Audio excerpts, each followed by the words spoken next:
Nas profundezas das nossas células está escondido um segredo, o código da vida. Patrios. Patrios. Patrios.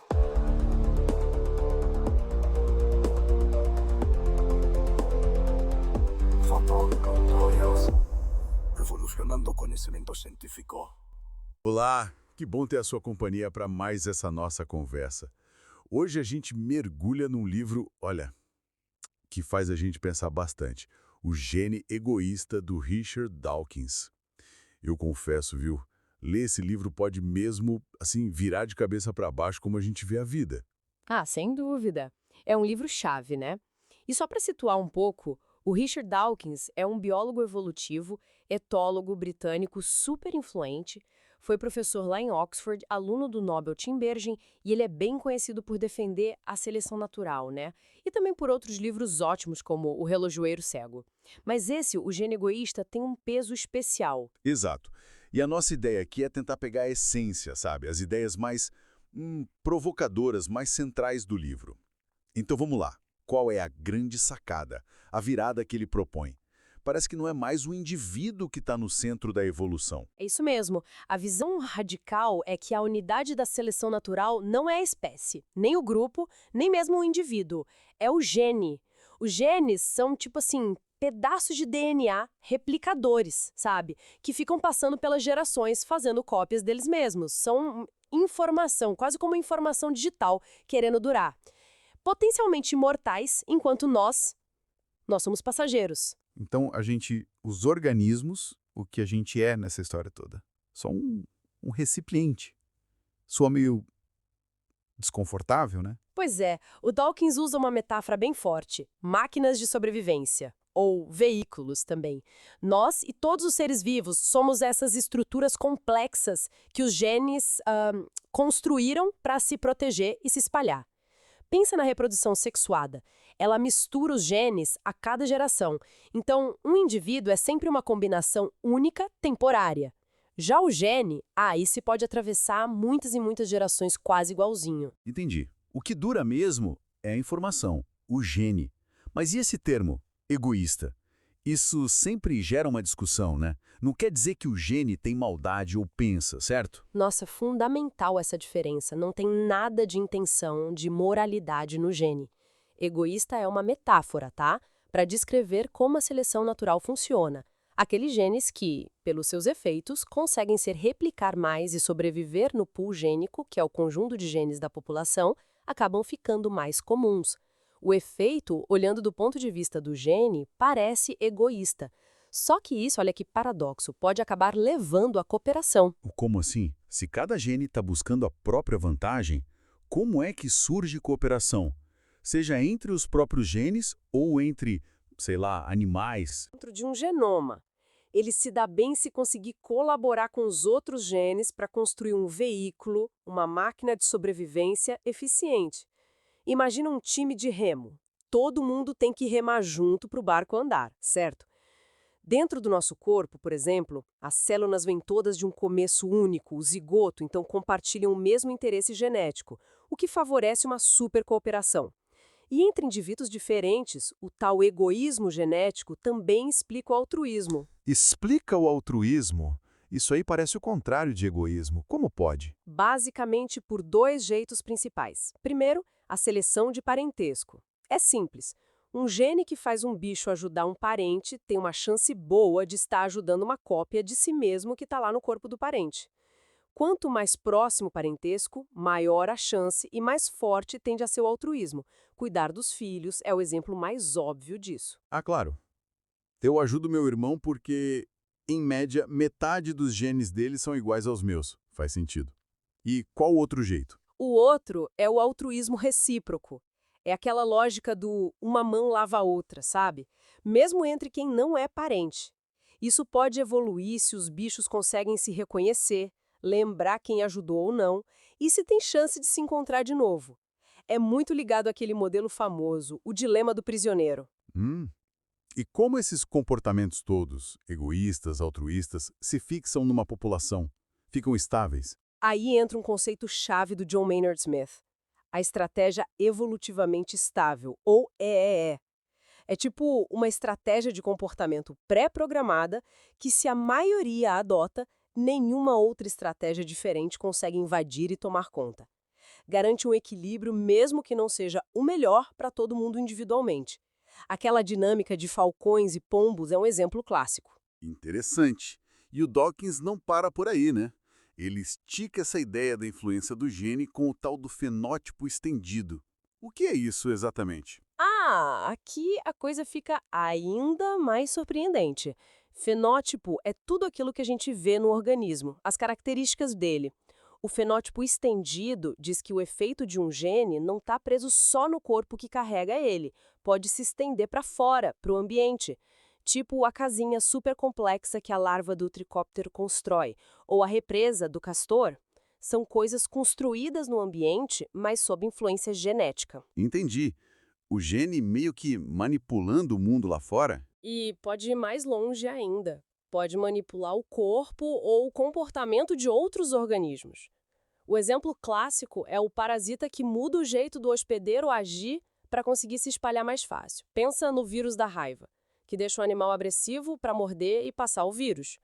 Ou o cuco, que engana outros pássaros para criarem o filhote dele. O alcance do gene, assim, vai muito além da pele do seu veículo. Caramba, que ideia forte essa. E ele ainda vai além, né? Trazendo os memes para a conversa, aí já sai da biologia e entra na cultura. Exatamente. O Dawkins sugere que a cultura humana é tipo um novo ambiente de replicação e tem sua própria unidade, o meme. Seriam ideias, músicas, modas, crenças, qualquer informação que se espalha por imitação, pulando de um cérebro para outro. E esses memes competem entre si, sabe? Pela nossa atenção, pela nossa memória, e eles evoluem de um jeito parecido com os genes. Os que são melhores em se espalhar e durar sobrevivem e se tornam mais comuns. Uma evolução cultural acontecendo junto com a genética.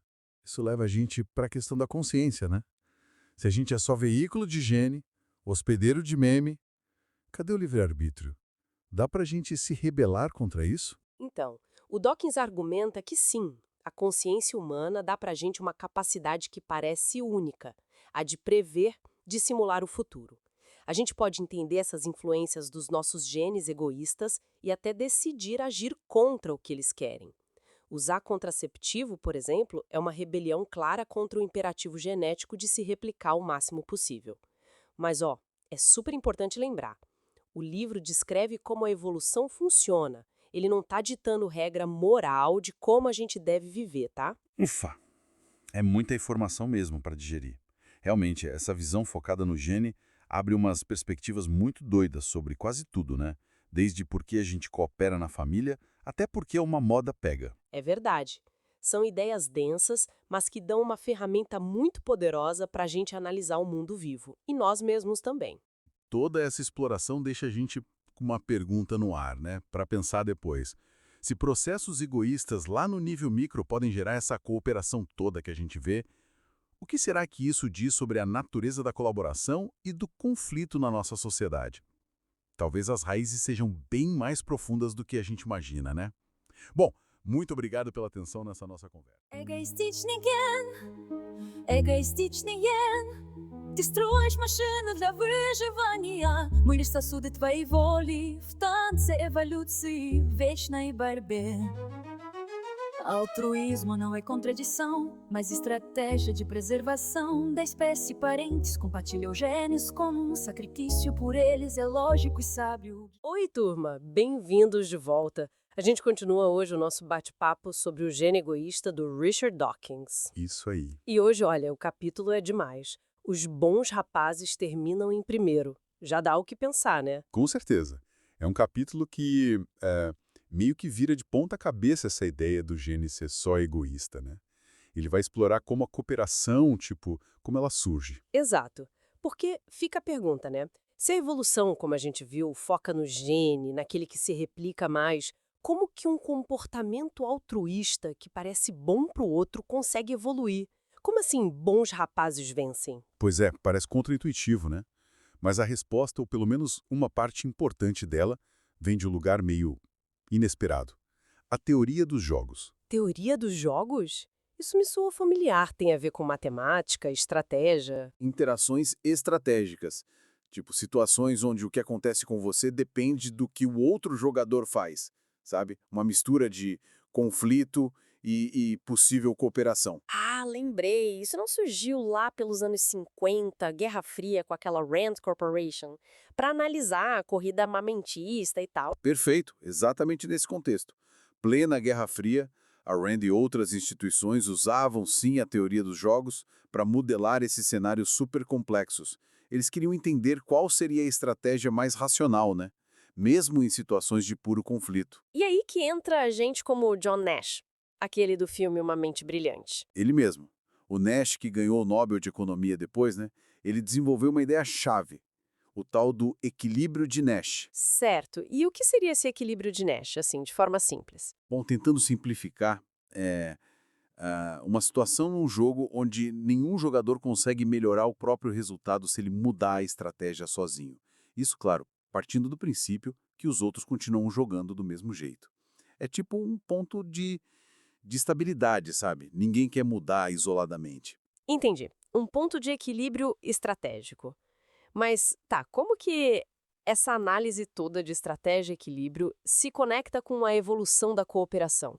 Em animais, pessoas? Então, a ponte para isso é um modelo super clássico, talvez o mais famoso da teoria dos jogos, o dilema do prisioneiro. Ah, o dilema do prisioneiro, já ouvi falar. Aquela história dos dois suspeitos, né? Que se cooperam, ficam menos tempo presos, mas se um trai o outro. Isso. Ele mostra bem esse choque, né? Entre o que é melhor para você individualmente, que muitas vezes é trair, e o que seria melhor para o grupo todo, que seria cooperar. Só que a pergunta crucial que o Dawkins explora é: o que acontece se esse jogo não for jogado uma vez só, mas várias vezes? Repetidamente? Aí a coisa muda de figura, imagina. Alguém deve ter testado isso, né? Sim. O cientista político Robert Axelrod, nos anos 80, ele fez exatamente isso. Organizou uns torneios bem legais usando computadores. Ele chamou um monte de especialistas para enviarem programas de computador, cada um com uma estratégia diferente para jogar o dilema do prisioneiro várias e várias vezes contra os outros. Que ideia bacana! E qual era o objetivo? Ver quem ganhava mais? Exato. Descobrir qual estratégia se saía melhor no longo prazo, depois de muitas interações. Tinha de tudo, né? Programa que só traía, trair sempre. Programa que só cooperava, o trouxa. E muitos outros mais complexos. E imagino que, pensando no gene egoísta, a aposta seria numa estratégia mais agressiva, né? Tipo, trair sempre. O que aconteceu de verdade? Pois é, aí que veio a enorme surpresa. A estratégia que ganhou não só uma, mas duas vezes nesses torneios foi uma das mais simples. E, assim, à primeira vista, até meio boazinha. A olho por olho, ou tit for tat. Olho por olho, como ela funciona? Super simples, ela começa cooperando na primeira rodada. E daí pra frente, ela só copia o que o outro jogador fez na rodada anterior. Se o outro cooperou, ela coopera. Se o outro traiu, ela trai, na rodada seguinte. Nossa, que simples! E venceu? Mas por quê? Qual o segredo dela? Então, o Axelrod analisou isso e viu que ela tem umas características-chave. Primeiro, ela é simpática. Nunca é a primeira a trair.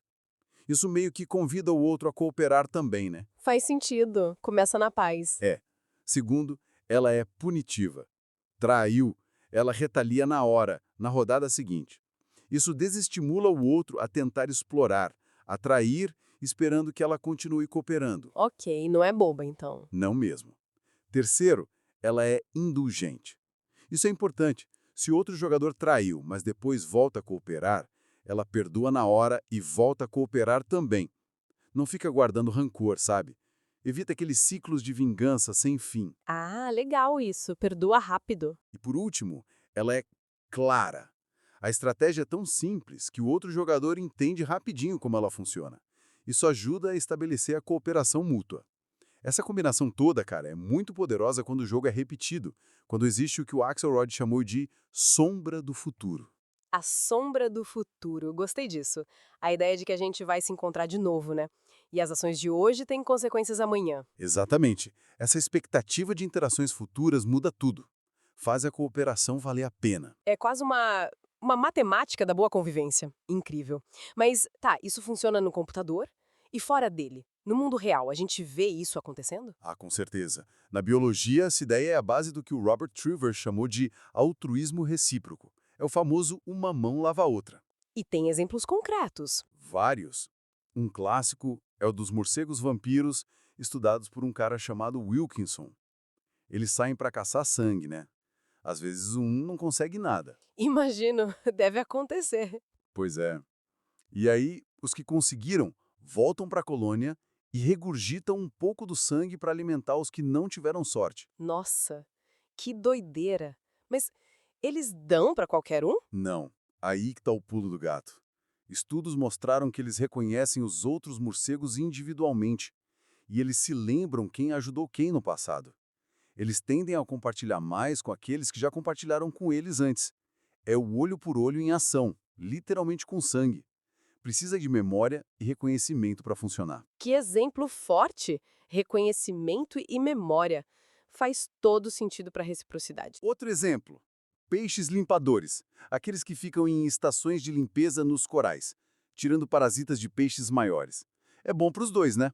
O limpador ganha comida, o peixe maior fica limpo. Sim, uma troca justa. Só que existe a tentação, né? O limpador podia comer um pedacinho de muco do cliente, que é mais nutritivo. Ou o peixe maior podia simplesmente comer o limpador depois do serviço feito. Putz, verdade. Risco dos dois lados. Mas como eles geralmente vivem no mesmo recife e os peixes maiores voltam várias vezes no mesmo limpador, a cooperação prevalece. A sombra do futuro de novo. A reputação conta. Impressionante como essa lógica se aplica. E é entre nós humanos, mesmo em situações, sei lá, de conflito pesado. Incrivelmente sim. O Axelrod cita uma pesquisa fantástica do Tony Ashworth sobre um fenômeno na Primeira Guerra Mundial. Na trincheiras? Na Primeira Guerra. Como assim? Tinha um sistema que surgiu espontaneamente em alguns setores do fronte, chamado Viva e Deixe Viver. As tropas inimigas, que ficavam muito tempo paradas umas de frente para as outras, acabavam desenvolvendo umas tréguas não oficiais. Sério? Tipo, não atiravam uns nos outros? Exato. Evitavam atirar na hora do almoço, ou não bombardeavam certos poços de latrina, coisas assim. Se um lado quebrava o acordo, o outro retaliava na mesma moeda. Era um olho por olho tácito, que só funcionava porque as tropas eram as mesmas por muito tempo ali. Tinha essa estabilidade, essa sombra do futuro bem longa naquele pedaço do fronte. Caramba, que coisa. Pensar que até numa guerra, mas imagino que fosse frágil, né? Qualquer ordem de cima, um soldado novo. Exatamente. A estabilidade e a expectativa de se encontrar de novo são cruciais, e a estrutura do jogo também importa muito. O Dawkins até usa um exemplo mais perverso, digamos assim, o dos advogados em divórcios muito brigados. Advogados em divórcio? Como assim? Às vezes, a estrutura do processo pode incentivar uma cooperação entre os advogados para prolongar o caso, sabe? Para maximizar os honorários deles. E isso acaba prejudicando os clientes, que são quem está pagando a conta. Não é um jogo de soma zero, onde um ganha o que o outro perde. É um jogo onde a cooperação de alguns prejudica outros. Nossa, complicado isso. A estrutura do jogo pode levar a resultados ruins também. Exato. A estratégia ótima depende das regras, da repetição, das consequências. A gente pode pensar nisso em oligopólios, quando empresas evitam guerra de preços, né? Ou em negociações salariais entre sindicatos e empresas. São muitos cenários. Entendi. A teoria dos jogos dá uma ferramenta, uma lente para a gente analisar tudo isso. Perfeitamente. É uma lente poderosa mesmo. Galera, gostei muito desse nosso papo de hoje. Esse tema é muito legal mesmo. Como eu disse antes, esse livro é surpreendente. Ele abre nossos horizontes. Fica claro como a cooperação pode sim evoluir, mesmo partindo da ideia do gene egoísta, né? Quando tem essas condições, encontros repetidos, reconhecimento, reciprocidade. Os bons rapazes, ou melhor, as estratégias que sabem cooperar e retaliar na hora certa, podem sim terminar em primeiro. Pois é. E talvez fique aí uma provocação para o pessoal pensar, né? Em que outras áreas da nossa vida, sei lá, no trabalho, na comunidade, até nas relações pessoais, a gente consegue ver essa dinâmica do dilema do prisioneiro acontecendo. E como será que entender a lógica do olho por olho, essa coisa de ser legal de cara, retalhar se for preciso, mas perdoar rápido, Como isso poderia ajudar a gente a ter interações melhores, mais cooperativas? Excelente ponto para a gente refletir. Bom, muito obrigada pela paciência e atenção de todo mundo que acompanhou a gente até aqui. Valeu, pessoal! Um grande abraço e até a próxima.